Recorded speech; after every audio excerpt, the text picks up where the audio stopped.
Emily was beaten by her husband every single day, and every time after he hit her, he would kneel down, cry, beg for forgiveness, and then shove an expensive gift into her hands. Every single time, she had no choice but to accept it, because deep down, she knew better than anyone that refusing would only bring even worse consequences. Until her friend Sophia secretly hid inside that house and heard everything clearly, those screams, those punches and kicks, those horrifying sounds that made your scalp go numb, and from that day on, nothing would ever go back to the way it was before. Every morning at 5, Emily had to get up, desperately cover the bruises on her body with makeup, make the coffee exactly the way Jason liked it. When she brought him the juice, Jason spat it out with a look of disgust and said, "This is already sour. You can't even do something this simple right." Emily forced out a smile and said she would go make it again right away, but Jason had already stood up and was slowly stepping toward her. He suddenly grabbed her arm and pressed hard right onto the bruises, the pain so intense it felt like her whole body was about to explode,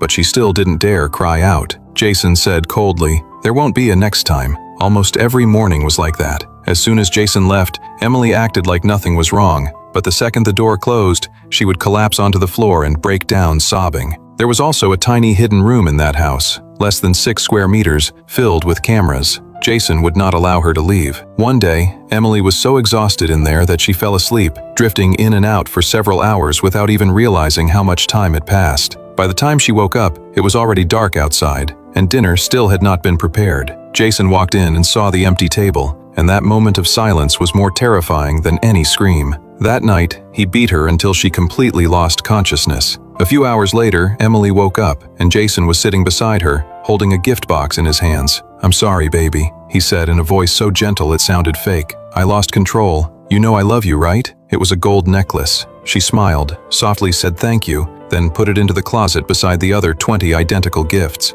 Every beating was followed by a gift, and every apology was fake. Jason would also inspect the house to see whether it had been cleaned properly, and once he was done checking, he would say, "Now take your clothes off. It's time to have a child." Emily could only do as she was told. She had always only been able to do as she was told, until one day, she finally wanted to ask for help. She went to the police station alone, trembling all over, so scared she could barely stand. But the female officer who received her just happened to be Jason's sister. That woman looked at her with nothing but contempt and said, "My brother has given you everything. You should know how to be grateful instead of coming here and making up lies like this." A few weeks later, Sophia went to see her, and the moment she saw the marks on her arm, she understood everything instantly. "Emily, this is not normal at all. You have to report him," Sophia said, so anxious she was almost crying. But Emily, terrified, immediately cut her off. "Sophia, please, just go." At that very second, they heard the sound of a key turning in the door. Jason had come